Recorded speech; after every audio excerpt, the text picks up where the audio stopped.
grew up in Michigan. I was in junior high. My uncle had just passed away at that point, and it was a pretty hard time for the whole family. And my aunt wanted to sell her house. This house was an old house. I mean, this thing was built in the 1800s in like a older part of town where there were a lot of the historical buildings that were the more upper class houses in the area. And it was this old red brick house. It always had this weird vibe, but I never saw anything in there until after my uncle passed away.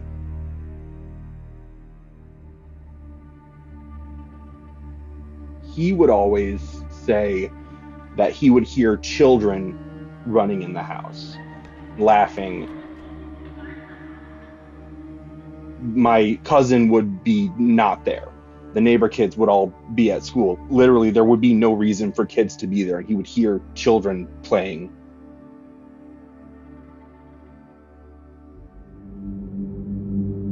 I never felt anything until me and my grandfather, this is during the summer, we were asked to refurbish the house. We were giving it a new coat of paint on the outside, and we were just cleaning things up on the inside. The first day we set out to do the work, it was cleaning some random stuff from the inside of the house that was still left over there. It was this really gray, overcast day. It was very dark. It wasn't rainy, but it looked like it was gonna rain. Just very heavy, clouded day.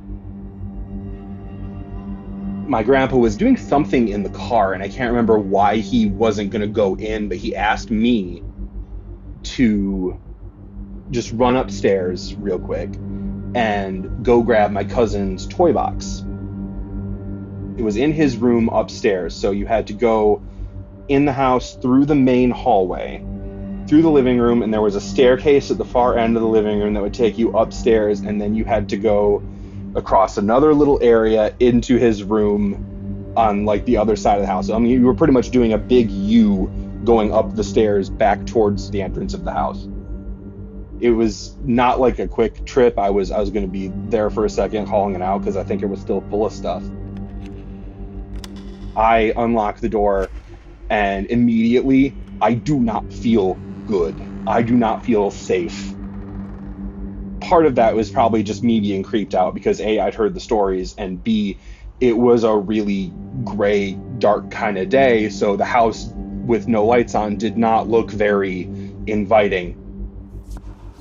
I start going in the house, taking one step at a time. I'm nervous, but I'm fine.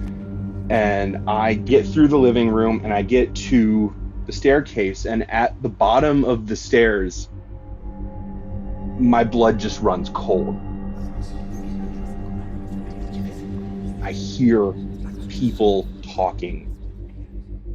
It's very quiet, it's whispering. Two people like talking back and forth upstairs, and it wasn't the pipes, it wasn't something that got left on. I can tell you that right now, it was none of that. There were people having a conversation upstairs, and at that point, I turned around, I booked it out, and I went to my grandfather, and I'm like, hey, I'm not going to explain this right now, but I am not going to be doing this by myself. I will go in there with you. I will help you do it. We can do it together. I can't do it by myself. You know, he was understanding. I mean, he was big into the paranormal, just like me. He kind of like understood why I was freaked out. I don't know if he knew that I'd actually heard stuff, but he went in there with me. We didn't hear anything. We both went in there. We got the toy box, came down, and that was that for the day. I do like being a little scared, but when something really gets under my skin, it makes me run. I remember the next day, we came back and it was bright and sunny. So my brain was maybe playing tricks on me yesterday. I'm fine. I'll be fine today. I knew I was going to have to go in the house again because my grandfather was gonna get up on the ladder to paint some of the upper sections of the windowsills and the decorative kind of window shutters on the outside of the house. He wanted to see if I could open one of the windows out the back of the house so that I could just pass him the paint through the window. He didn't want to be going up and down the ladder for obvious reasons. So I was like, yeah, I can see if I can get it open. It's the other direction from where my cousin's room would have been. So it was in the back of the house. I would have to, go upstairs again. You know what? I'm going to turn all the lights on behind me this time. And I made a very conscious effort that I was going to turn on all of the lights as I went. I started going through the house, and I would flick on a light switch, keep going, flick on a light switch, keep going. Bottom of the stairs, I made sure I flipped on that light switch because that was the freakiest part for me, is going up those stairs. There were these really narrow stairs. It was not like a super tight fit, like I could comfortably go up there, but there was no way anybody else was going up there with me. You could not pass each other on the staircase. It was a straight shot up to the upstairs, and it was narrow. I started going up the stairs. No voices. Everything's fine. We are gonna be good. But I'm still going a little fast because I'm getting a little freaked. I get to this little kind of room off the back of the house. It was kind of like a closet, but they kind of used it for storage. I get there and I feel very at peace and very calm. And I don't know why. Some of my uncle's stuff was there, and I don't know if that just made me kind of feel okay. I try to open the window. The window does not open. Like, it was sealed shut a very, very long time ago. And I turned around. I just kind of started going back downstairs, and I'm feeling comfortable at this point because I'm like, okay, I got up here. I'm safe. Nothing is going wrong. And then I get to the top of the stairs again, and I am stopped dead in my tracks because the light in the stairwell is off.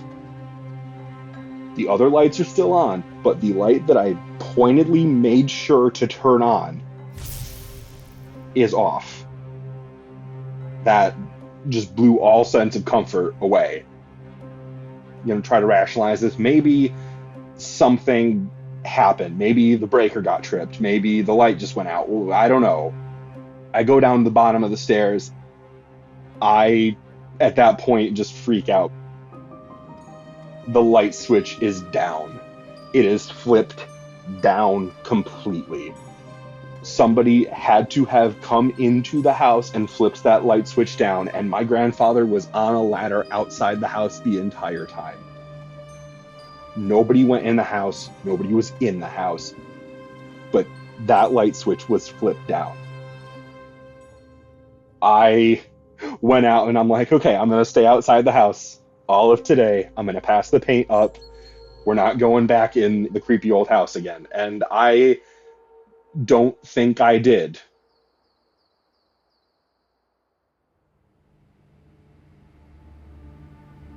It wouldn't be too many years later before the next thing happened.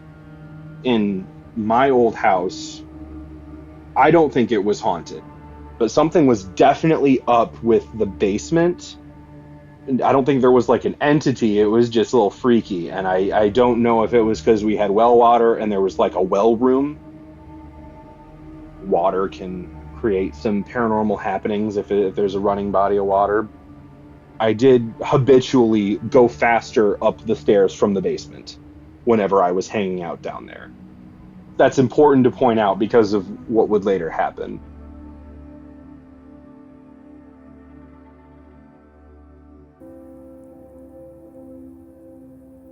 When I was a kid, my great-grandmother would come visit. She lived in Georgia for most of my childhood. I was probably like 7. We would just sit on the front porch at my grandparents' house because she would come stay with my grandparents. We would read the newspaper And she would do crossword puzzles, but I would always want to look at the comics. I always loved the funny pages. That was my big thing for us to sit and look at the comics in the newspaper. Sometimes we would go across the street to this little convenience store and I would get a treat or something, but I would always try to make her run across the street. You're told you're not supposed to run across the street, but you do. You want to. I think sometimes specifically because you're told you're not supposed to run across the street. So I would always try to convince her to like, come on, grandma, you gotta run. Come on, you gotta run. You gotta go faster because the cars are coming. She would always say that she can't. As, a cute little kid, I always thought, oh, that means she doesn't know how. So I always thought like, oh, I gotta teach grandma how to run. In her later years, when I was like, I must have been in early high school, she actually ended up moving to Michigan and staying in the same town as us. Me and my dad would actually go visit her a lot. Her apartment was near the school district, so we would go visit with her. We always liked just spending time with her. She ended up passing away, and it wasn't long after that some of my family members started experiencing some things. I remember my grandparents and my parents saying that they would wake up in the morning and they would start smelling coffee before coffee had been made by anybody in the house. There shouldn't have been a coffee smell in the house, and yet there was. And that was very much my great grandma's thing, is she would get up super early in the morning and brew herself a pot of coffee. That was our suspicion that she was still around, she was making herself known, she was looking after us. We all kind of just like played with that thought for a while. You'd wake up and be like, oh, hi, grandma, you're here. We wanted to acknowledge that she was likely still around. Then I had my own experience with it. It kind of freaked me out, honestly, because I thought it was something very, very different than what it was. I felt pretty safe in my house. The basement might have freaked me out just a little bit, but I didn't think anything was actively haunting my house. I didn't feel like there was anything gonna, jump out at me or whatever. I'm up late one night. I mean, this had to have been like 3 a.m. I was thirsty before I was going to go to bed. I was getting ready to just stop for the night, and I went out to the kitchen to grab myself a glass of water. The kitchen is where the door to the basement is. The door to the basement was right next to the door to the garage. Both of those doors were on the far end of the kitchen. To get to the kitchen, I had to go past my parents' room, past my sister's room, through the living room, through the dining room, and then into the kitchen. It wasn't like a very big house, but there were enough places to get through that it was interesting. I go into the kitchen. I get my water, and then I hear someone running up the stairs, like absolutely booking it. Heavy running footsteps coming up the stairs at me. I slam my glass down on my counter and I book it out of the kitchen. I book past my sister's room, past my parents' room. I go into my room, I slam the door. I lay myself flat on the ground behind my door, and I'm looking under the crack of the door, just thinking, is somebody in my house? Did somebody get in to the basement? Because I know there's like a little window that goes from the outside of the house into the basement. They could have gotten in there, and I'm freaking out. I just lay there for a while, looking under the door, seeing if anybody's like gonna come walk into the house. Nobody ever does. The basement door, I didn't even hear it open. And I mean, it could have opened when I was running, but I didn't hear that. I just heard somebody running up the stairs. And that'd be weird if they didn't open the door, but I didn't hear it. Nothing happened after that. Nobody came walking through the house. I opened my door, I poked my head out, I just kind of like looked around for a while, and nothing. I did eventually just fall asleep, and everything was fine. Nobody had broken into the house. I told my mom about this the next day. I told her the story. I walked her all the way through it, and she looks at me and says, "I think that was Grandma. I heard you go to your room. Like, I heard you run down the hall.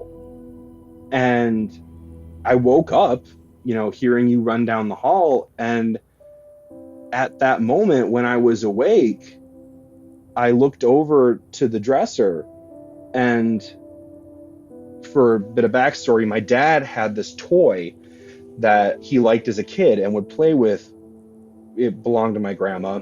It was a little Ferris wheel type music box, but it was broken. But, the Ferris wheel would still turn, but the music box just, it wouldn't work. After she passed, he kept that toy, to remember her by. My mom said, after I had run to the room, she heard the music box start up, and the Ferris wheel started to turn just a little bit. I trust my mom. She would not make this up. That had to have been my great-grandmother. I think she was there to tell me, hey, look, I can run. My body is not wearing out anymore.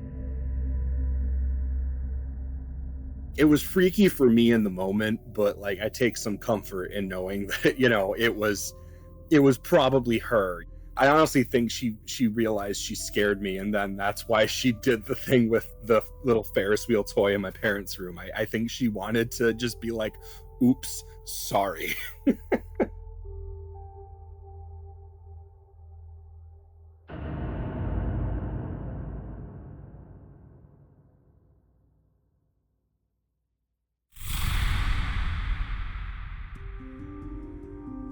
The next thing that happened to me and my dad. We were in the northern area of the Lower Peninsula in Michigan. As you go from the middle of the Lower Peninsula, it's a lot of farmland. The more north you go, it's a lot more wooded. There are a lot more forests. It was one weekend in the summer, so, it was really nice out. But we were going to a family reunion. So, we do that for the day, and my mom and my sister were in the back seat. We're coming home from that, and it's later at night, it's dark out. It's probably getting towards 11 o'clock when we finally decide to head out. So it was going to be late by the time we got home. The place where we had gone, it was kind of in the middle of nowhere. I mean, there were literally a couple of 3-shop towns on the way there. It was on this final stretch as we were passing through those that this stuff happened. I think it had to have been around Elmira, because I remember we were laughing at the name Elmira. I remember it was a forested road that we were driving down, and my sister and my mom were fast asleep. They were not seeing or hearing anything that would have happened. But me and my dad were talking in the front seat. This is how I know me and my dad saw the same thing, and neither one of us is just misremembering. We passed this big log on the side of the street. It was a big old hollowed out log just sitting by the side of the street. We both kind of thought that was weird, individually to ourselves. I don't know why we noticed it, but it was that big log, and then we passed under this intersection where there was just an orange light hanging overhead. It was those two things in quick succession. And then at one point, as I'm looking out the window, this old woman just comes out of the woods, and she is head to toe in these are not normal modern clothes. I mean, these are period clothes. They're a little ruffled, It was just real quick. She just comes out of the woods and she's not even looking at the car. She's like looking through the car, and she's just arms kind of out just a little bit, not like fully outstretched. She comes out of the woods towards the car, and not like in front of it, just as we pass towards the car. Me and my dad, we just like we look in the rear view. There's nobody there, but we both clearly saw it because we both looked at each other. We didn't talk about it, not in the moment, but we looked at each other and just kind of like nodded, like we're both freaked out. We're not going to talk about it, but we are both very freaked right now. That didn't come up again for literally years, until one day, like something sparked it up in my memory, and I was like, wait a minute, I gotta see if Dad remembers that, because if he doesn't remember it, I'm gonna chalk it up to that being a dream. If he does remember it, then I know I have another legitimate paranormal story on my hands. I brought it up to my dad, like, hey, do you remember when we saw that creepy old lady come out of the woods? And he kind of looks at me like, yeah, I remember that. And my mom and my sister overhear this and they're like, excuse me, what? So they are just absolutely confused about what this was. We tell them like, yeah, you were in the car, you were in the back seat, you were fast asleep, and me and Dad saw a ghost. Michigan can be a creepy place as it is. I've seen videos of like road ghosts before, but like I didn't think I would ever see something like that. I started looking up, is there any kind of ghost stories about like anything in the area? And I have not been able to find anything about that. I mean, I sincerely hope that it was like a ghost and not some weird period dressed person who needed help on the road. But the fact that we turned around and she was nowhere to be seen, I mean, that's the freakiest part to me. I have no idea what that could have been, but I'm thinking road ghost. I'm just thinking like it might be somebody who just haunts the area or that specific street for some reason or another. This is when I was in college. Me and my spouse, we were dating at the time. We went to college 7 hours apart. Every month I would make a trip down because they went to college in Southern Ohio. So I would make a trip to Southern Ohio from mid-Michigan. I did that, one weekend every month, but I always made the point to do it near Halloween, because like Halloween is our favorite day of the year. We got married the weekend after Halloween. It is one of our absolute favorite times. Their college would throw this massive Halloween party. And they were like right outside of the Appalachian Mountains. So they were like all about the whole creepy culture and the creepy stuff that happens around there. But especially with this campus, because this is Ohio University, which is famously one of the like more haunted campuses kind of in the Midwest. There's an old asylum on the college grounds. It's called the Ridges. It's now university buildings, but they've repurposed some of them and others they've kind of just left to sit. But there are multiple cemeteries on site. The creepiest part of all this is that, as far as I know efforts are probably still ongoing, but they don't know who is all buried at some of those cemeteries, because some of the patients there would only have like a number to identify them on their grave. That's freaky on its own. But one year, and they still blame me for this, I went down to visit them and we were trying to figure out what we wanted to do, and I'm like, let's go for a walk. I had been basically badgering them that I really wanted to go to the Ridges. I wanted to take a walk around the Ridges because I'd been there before just for a little bit, and nothing freaky kind of happened. I just admired some of the architecture because it's a really cool looking place. It's definitely different when you go there at night, which is what ended up happening because we decided to walk from their dorm to the ridges. And it's a little bit of a ways of a walk off one part of the campus to the part that has the ridges. The way the ridges is set up is that it's all kind of on top of this hill. I mean, this is all a very hilly area anyway, but there's this big hill and everything kind of just sits up top of that. So there's this road that it kind of curves up to the top of it, and you would walk along that road, and that's how you kind of get up or drive up. Since we didn't drive there, we just walked up that road and got there, and it was getting dark when we got there. While we were walking around, it got dark, and thankfully they had lamps up so you could still walk around in the area, but it was getting eerie out. There are vultures that would like make their nest on top of the building, so you just have these creepy birds hanging over you the entire time. It's just a creepy place. It completely changes overnight. So we're walking around up there. It's dark out. There are a number of buildings that are all closed off because there's black mold or there's asbestos in them and they just haven't been renovated. And, you know, those are all the buildings that the university obviously doesn't use. I distinctly remember we were walking and we passed one of those buildings and we just both kind of look at it and we're like, okay, I don't feel good about that window.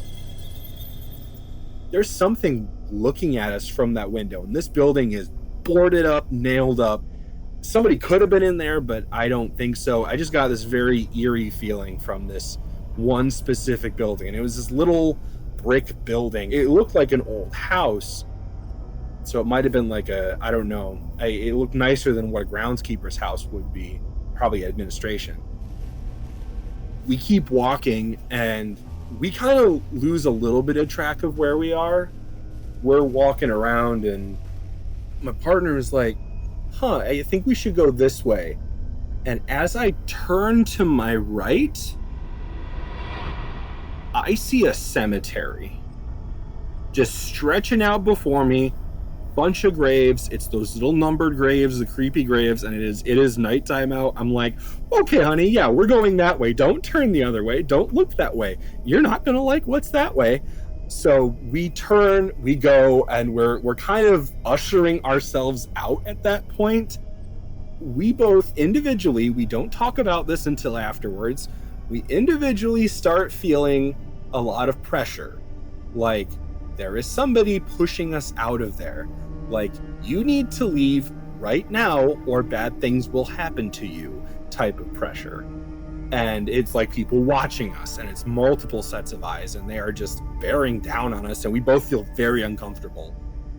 We get to the slope. We get to the exit slope to get back to campus.